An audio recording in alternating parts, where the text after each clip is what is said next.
Greetings again. This is me, Zara Berserk. Come to continue as because this point has come up um, in my mind, and I checked. I was kind of listening to when I was listening to Dr. Noman Ali on the 30 plus stunning miracles in the Quran. It was about the brothers, the prophet brothers of your nation, Arabs. Um, they were called brothers. You can listen to this uh, Dr. Noman Ali's 30 plus stunning, dazzling miracles of the Holy Quran, right? So he talks about why brother for Shuaib was uh, taken away um, in one of the ayahs because that was a religious identity, the people of Acre who worshipped a tree, right? So that's why. Otherwise, all the prophets, so even Shuaib, when he was said, we sent the messenger, we sent Shuaib to the people of Madian or Madian, right? Madian also means people of Madian, and it's a place, uh, race and place. So why this brother thing was removed from Shuaib when Allah said we sent Shuaib to now not using Madian, but using what? Eka, their religious identity, worshipping a tree. So let me not make a fool out of myself here. What happened is so since I had the dream, my previous live stream, if you've been there and seen it, on rediscovering this prophet is a false prophet. Um, okay, I can't do multitasking. I've come here now on my other tab, trying here I'm live. Yeah, the voice sound is okay. Okay, what was I saying? That I had to, because I had the dream on that Surah Tahrim, that I have to do the Surah Tahrim again. Like, oh Prophet, why do you, or Prophet, why do you, without the O, why do you prohibit yourself? Excuse me. So it was good that I found this ayat in Ali Imran. No, sorry, again I say. Surah Nisa, verse 97.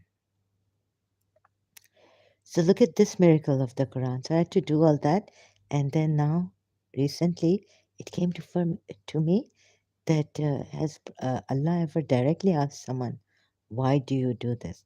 Only say as Shaitan.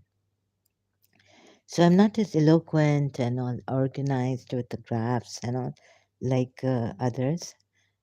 Let me just show you what a stunning miracle of truth, right?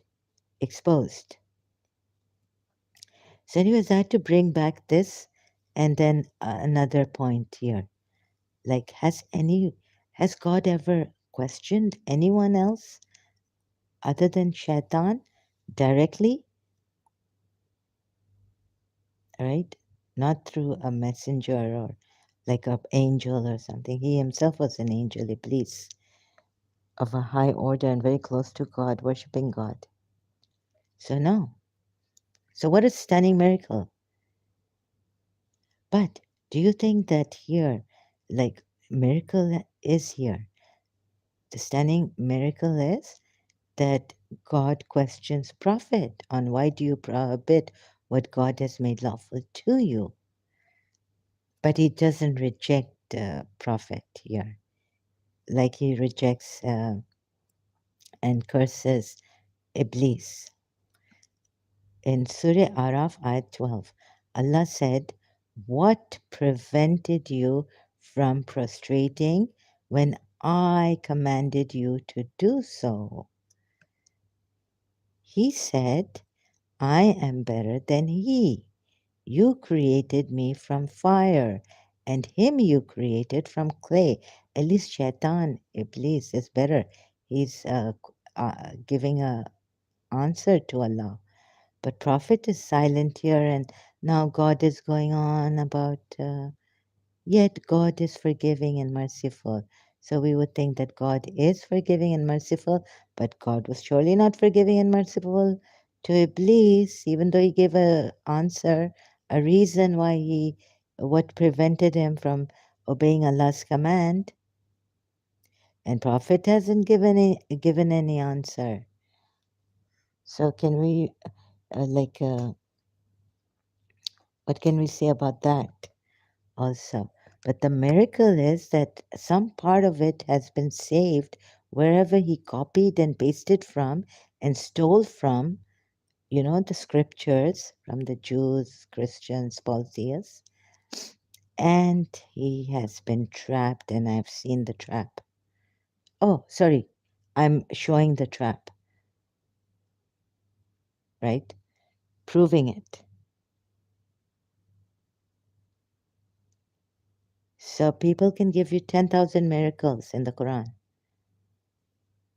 but a few ayats can prove him to even be Shaitan or worse than Shaitan, since he's called some people worse than Shaitan, because Shaitan in the Quran, like his Allah, sorry, his Allah says, aren't like you people are worse than Shaitan himself says that you are like meaning because I fear Allah, and both of them are liars, I guess. You can put it that way, or what way? Am I confusing you?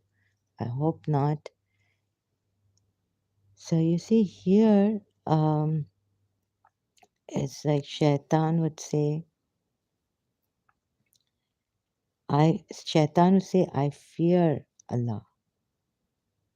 Quran ayat. Hope I can find it quickly. Uh, like the Shaitan when he says to man disbelief, but when he believes, he says, I'm surely clear of you.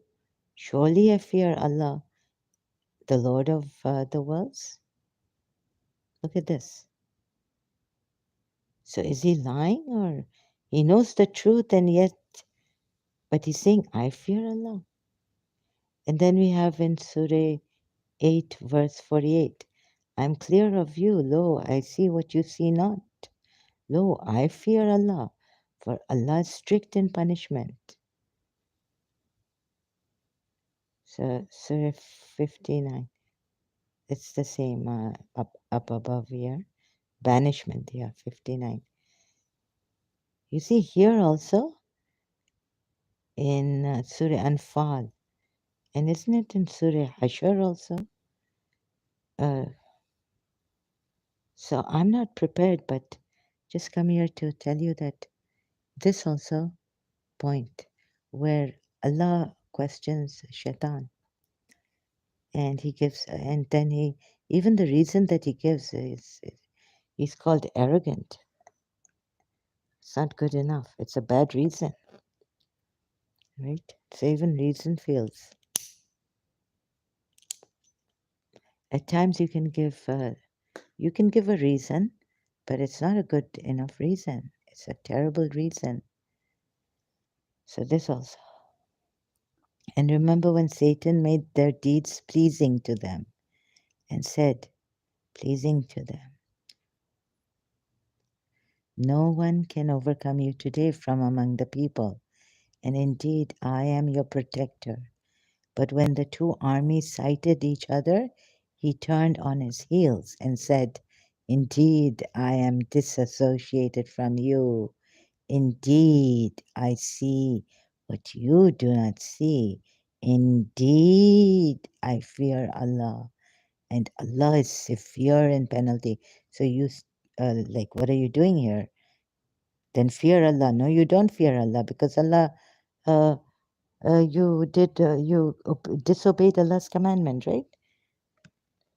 And now, what is Allah's commandment here to the believers that the Prophet has to say?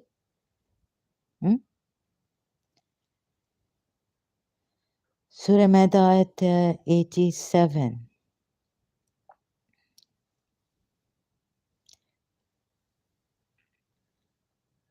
O you who have believed, commandment. So do not tell me that this is not a commandment of Allah. It is a commandment of Allah to the believers not to prohibit what God has made lawful to you. And Prophet, remember what I said earlier in my live stream. Why do you prohibit what God has made lawful to you? And here also it's saying, God has made lawful and He's prohibiting Himself. So Allah said, Yani Allah, look at this. Oh goodness. Allah asked even Iblis. Here Allah is asking Prophet. Surah Tahrim ayat 1. Surah Araf ayat 12, Allah is asking Shaitan, Iblis, what prevented you from prostrating when I commanded you to do so? What a miracle. Stunning, stunning. Oh, ho, ho, ho. So in remnants, the true scriptures have come and I've seeped through it, right? Still, they are not entirely destroyed, the roots. This hypocrite did not entirely destroy the roots of truth. You see this? Remnants have remained, like in a walk in the crowds, and like in okay, that movie, American movie. But you know, um, when the fire and the root is there, so when the crops, catch fire. Now here, hypocrites. What are we told? They try to destroy the roots of a thing. ये नहीं है कि if I say I'm a Muslim and some of the things I don't do, that I should be called a hypocrite. नीयत क्या है तुम्हारी नीयत क्या है? You are still struggling. You are a Muslim, but some things you can't do. All laws of the rules of Islam you cannot, perform properly.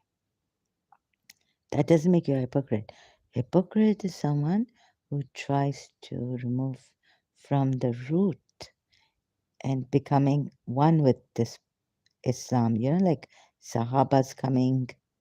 This is my style actually. And I apologize for terrible. But see, now this is for very high, like stunning miracles of truth that no matter how you hide it, biggest hypocritical enemy, treacherous, treasonous, cunning, somewhere it needs to come out. And to my Shias also, I say again, look, Prophet is not addressed as Ummul Mumineen's husband, that he was a great husband. But, okay, here it says, in your desire to please your wives, but it says, seeking to please your wives. Who would be seeking to please his wives when he has a chance to save himself from harassment and all this? Also, taking Surah Nisa, ayat 97. So, because I can understand the Shias have been conditioned so deeply, Imam Hussein's apparent sacrifice in Karbala and unparalleled, that when it comes to Imam Hussein, we are now true Shia, some of us, like me. Okay, I may be doubtful at Prophet Muhammad's time, personally speaking. Imam Ali's time later on, I started to think, reading his Najul Balagha, is there another way for the hypocrites to deal with the hypocrites and all? Couldn't Allah bring about another way? No, He couldn't. And this was the greatest hypocrite, this Prophet. So I caught him.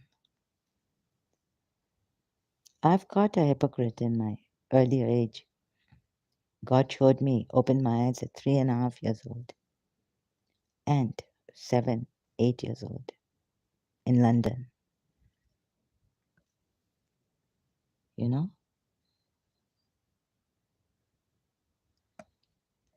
So what? Now we can see, oh, people love you. Yathrib, right? If you listen to Dr. Noman Ali, with due respect, he's done a great job in explaining and showing through his very good project video. Very great, I must say. Professional, clear, clarity, no confusion.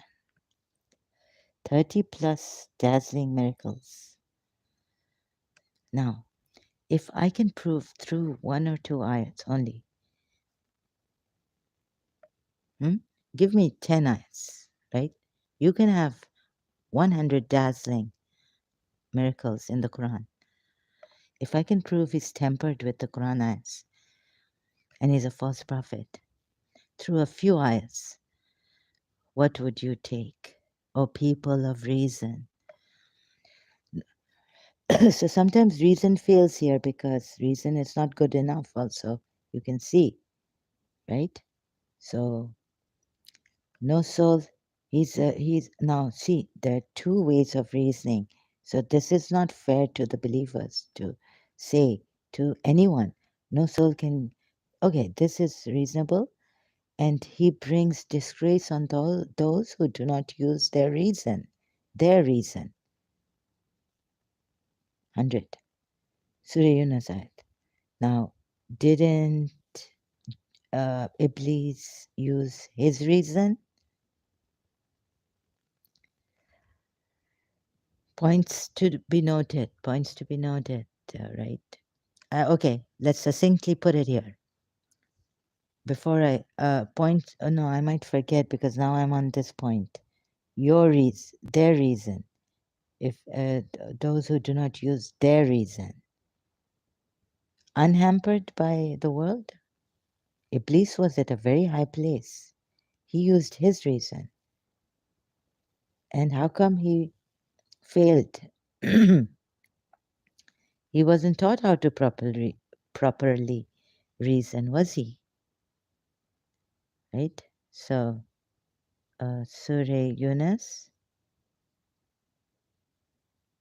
Now, this greatest hypocrite of his time, prophet, I'm trying to expose him.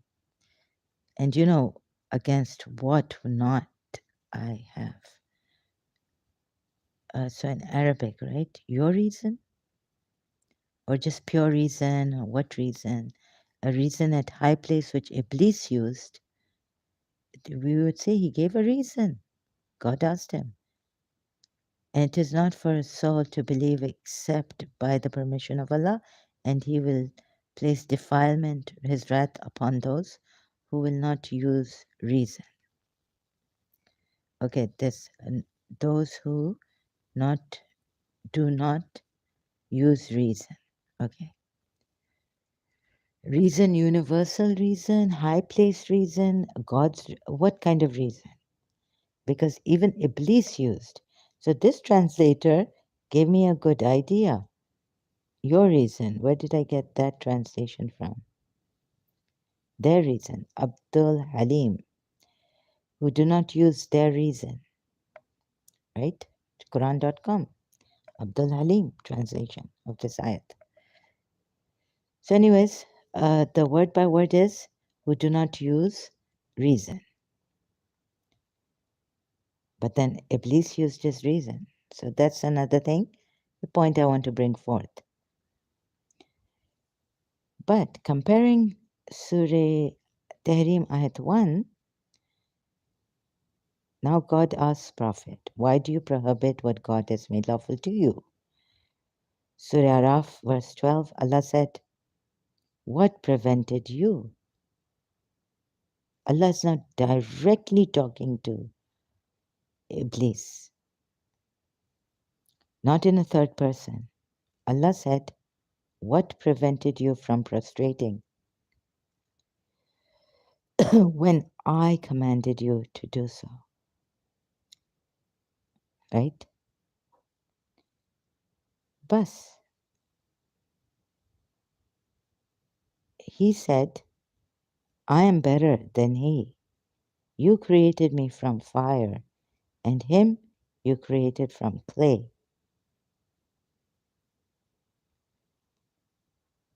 Okay, so God wanted a reason from Iblis and to show us that this reason that Iblis is giving comes out of his arrogance.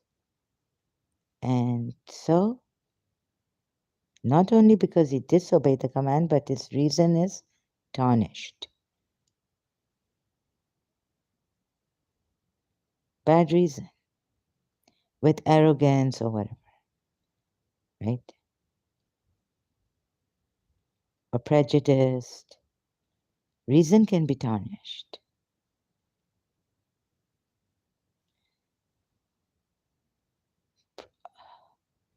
So, I just came here not fully prepared for this. I don't know if I will make a fool out of myself or what. You may think, you may go to religious scholars. They're very high order, Sunni religious scholars, Shia religious scholars, whoever you want to choose, or all of them you bring here. Together we can look at this. Prophet, why do you prohibit what God has made lawful to you to please your wives?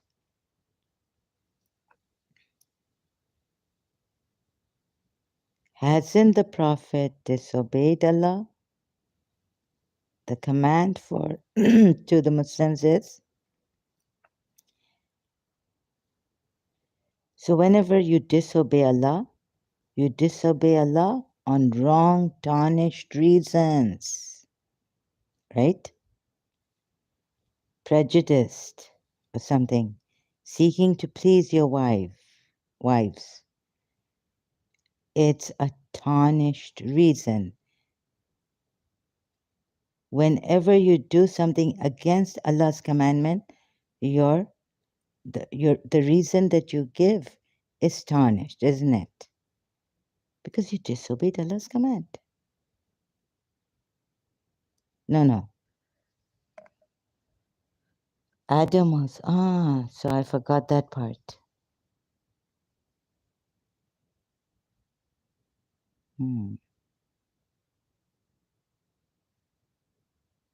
So Muslims say that Adam, Iblis, Shaitan, allowed Adam, and so, okay. So, trying to work this out now. So he was innocent. Now, these two wives are like Shaitan, right?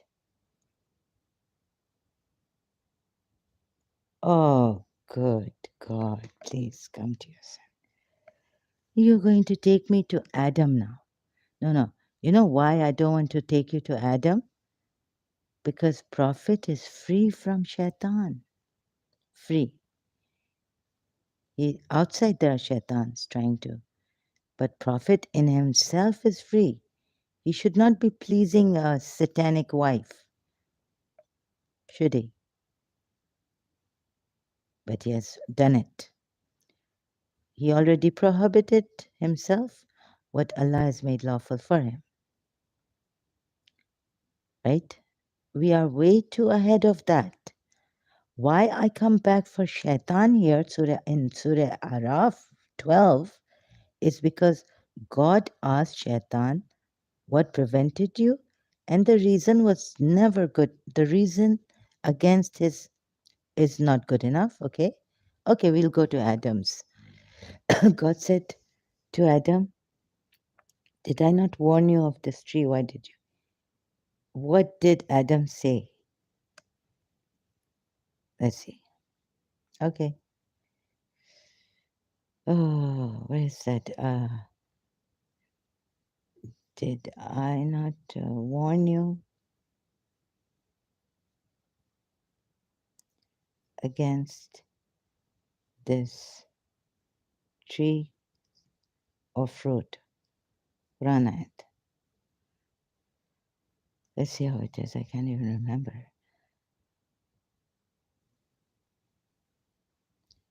Did I not forbid you that tree? Okay, he's even asked, what has Adam done? He has listened to Shaitan, so he made them fall through deception. So now Shaitan made Adam fall through deception, and when they tasted of the tree, their private parts became apparent to them, and they began to fasten together over themselves from the leaves of paradise. And the Lord called to them, Did I not forbid you? Oh, yes, he's addressing Adam also directly, not only Iblis. We'll see a stunning miracle in the Quran. After I've proven that Prophet Muhammad is false, but it's never enough. And the Lord called to them, Did I not forbid you from that tree and tell you that Satan is to you a clear enemy? So God has asked Adam, Eve, what did he say? They said, Our Lord, we have wronged ourselves.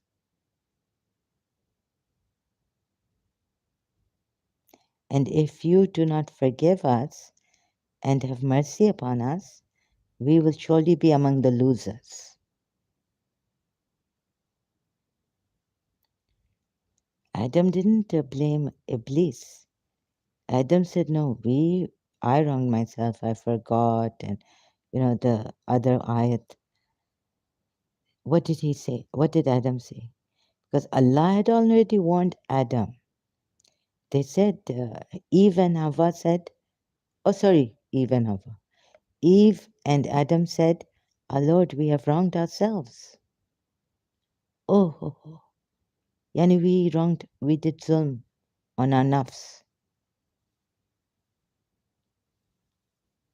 But, since God is forgiving and merciful, because Adam asked for this forgiveness from the Lord, that God now says here in Surah Tahrim,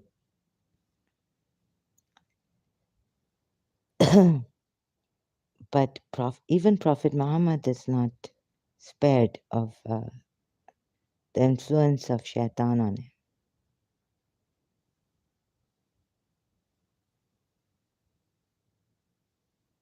Right?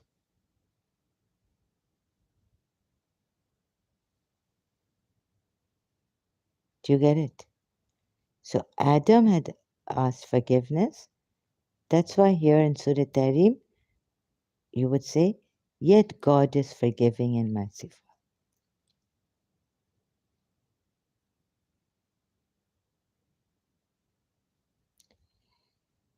There's some here.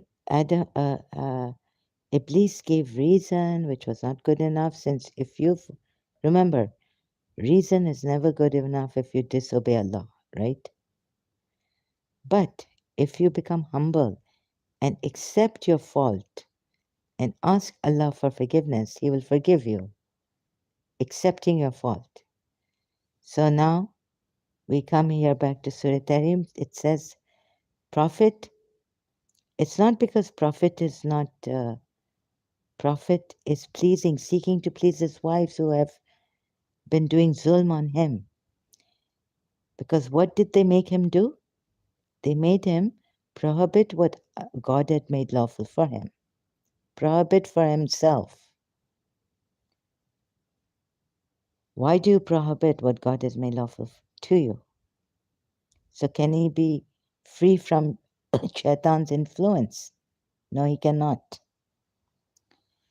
Yet Adam is the one who has asked forgiveness, and God would forgive every prophet who errs, because they are all humble, right? Yet Prophet Muhammad's Allah blames the wives in this. Wives. So what is there to forgive?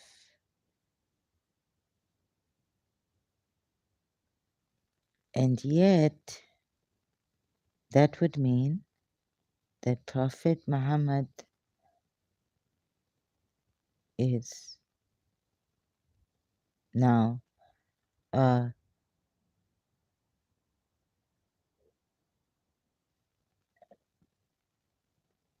Prophet Muhammad should have blamed himself, right? Since Adam blamed himself, even though Iblis came to him, deceiving him.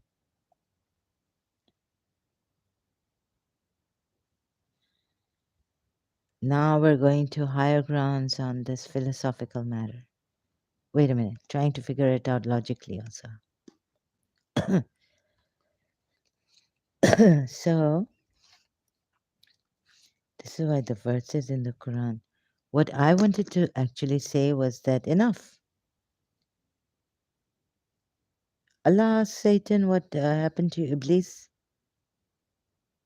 What preventing you from disobeying my command, meaning, right? From prostrating when I commanded you to do so, meaning disobeying my command. He said, I'm better than he.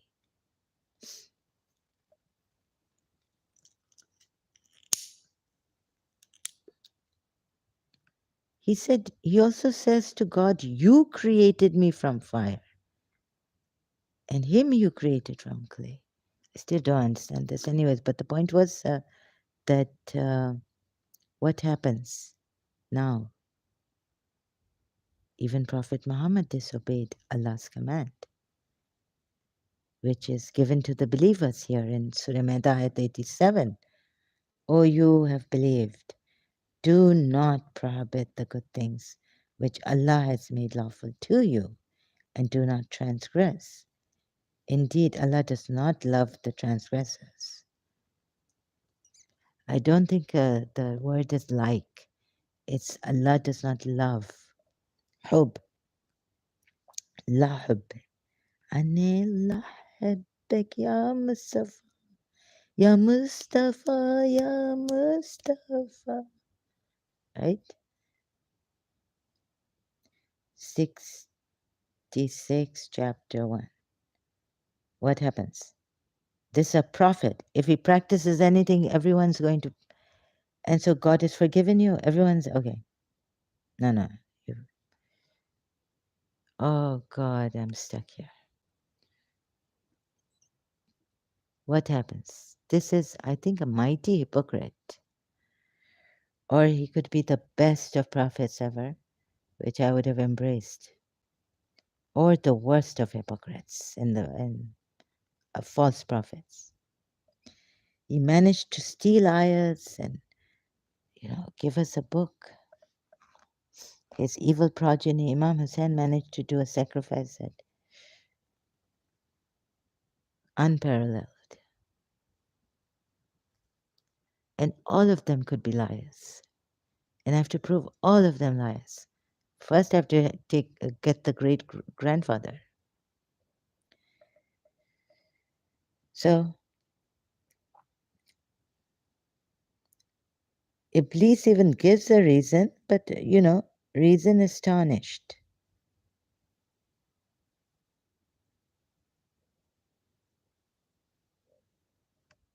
Right? I think these ayats have been taken from somewhere else or something. I cannot figure it out. But this surely shows that when Shaitan can be rejected, so Prophet Muhammad didn't give a reason here. So we can see that Adam also said, no, no, it was my fault. I wronged myself. By listening to Iblis and forgetting what you had advised me on.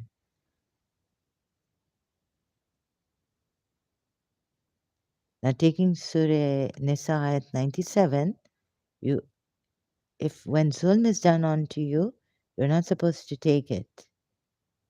You're supposed to do something about it. If you can free yourself from it, do free yourself, otherwise you'll be in hell. That's that strict. So then Prophet Muhammad is like Satan, right? He disobeyed the command of his, and he's not even like Adam. But because Allah says he forgave Adam, Here they've put, yet God is forgiving and merciful.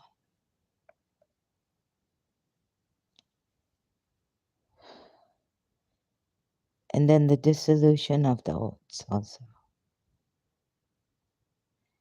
Do you not see? Very simple. Surah Tarim, Prophet Muhammad, God asks him why. Even God asks him why. He's made God ask him why. Here he's saying, his God is saying in Surah Baqarah 108, rather you wish to put questions to your messenger, as Musa was questioned before, and whoever adopts unbelief instead of faith. Meaning, such questions you put forth, which already God now, which were put forth to Musa, like can we see God and all this, already these things you've been told you can't see God, you can't do this, you can't. So what you would be, if you do that, you would be adopting unbelief instead of faith. You would become disbelievers and lose the direction of the right way. Right? This is for those, you mu'mineen now, and for the Muslim mu'mineen of the Messenger's time. Since then. So, what happens here? Prophet himself is a prophet, giving commandments, making unlawful declaring what is lawful for you, what is unlawful for you. And yet he's subject to doing something where God is asking him why, and on a command to the Muslims not to do, not to prohibit the good things which Allah has made lawful for you.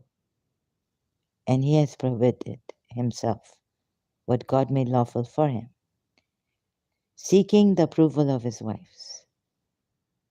What does that make him? All in all, Shaitan. He should have been rejected, accursed, disbeliever, according to Surah Baqarah at 108. He's made God ask him.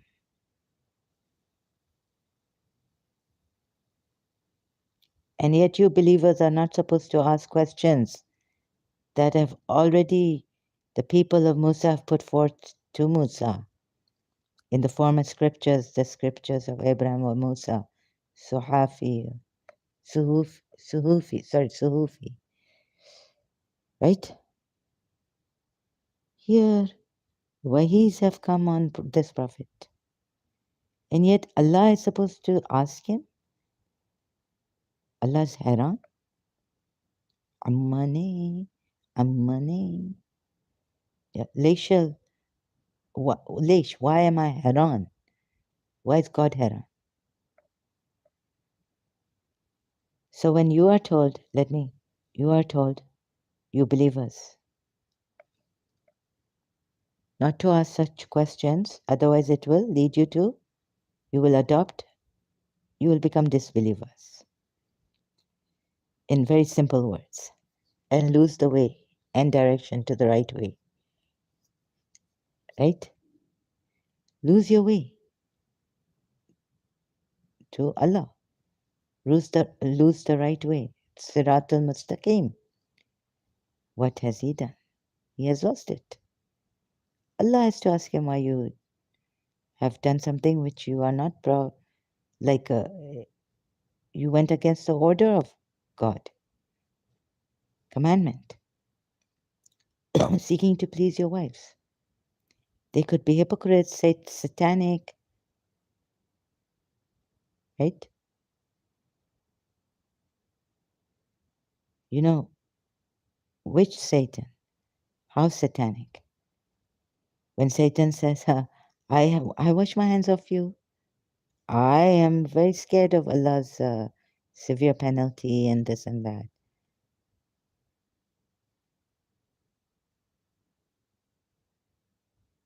I mean, Shaitan is telling such a wife, I wash my hands of you. I would never do this to the Prophet, right? You did it.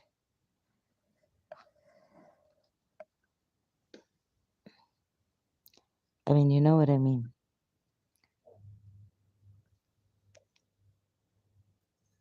Then why is he seeking to please these wives? Why is he seeking to please these such wives? If they were satanic and even worse than Shaitan. Hmm? Tell me. What does that make him? Worse than Shaitan? Forget the wives being worse than Shaitan. He's not, he doesn't come close to being a prophet. Nowhere near. So, away. There's this dua that for my mother and myself on 10th. I was searching now that, you know, Rasulullah gets from Jibrail. And Jibrail tells Rasulullah, don't, like this, no hypocrite can say this dua. No hypocrite can say this dua. Jibrail gives, sorry, it was supposed to be with the J. He says, like, away, meaning hypocrites are away. And if you recite this dua, your dua is absolutely acceptable. Where's the Shia? Oh,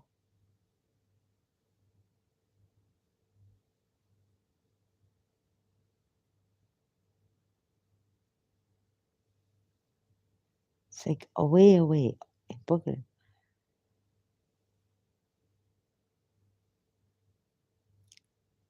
It's not opening. Can't reach the site. Here it is. Shia chat. The book pertaining. Yeah, this one. Told the Prophet not to teach this dua to the hypocrites, for it is a dua which Allah will answer. It is a dua which Allah will answer. So it should not be given to the hypocrites. Yes, this is the one. But the site doesn't open, right? Away, like that. So only reading, okay, from outside, shiachat.com. Hazrat Jibrail told the Prophet not to teach this dua to hypocrites, for it is a dua which Allah will answer. 10th of Muharram, like I got this in, maybe 9th of Muharram, and then I remember praying it, going there, uh, to, I have to, actually we're not allowed to pray for ourselves on the 10th of Muharram. But that lady, Sayyid lady, was so like my thing that she even, we're not even allowed to tie ourselves to the alam on the 10th Ashura day. But she said, no, come. If you're not feeling well, I'll still do it for you. So, what has happened? Please work it out, right? I haven't, but I think I know what has happened. I haven't fully worked it out.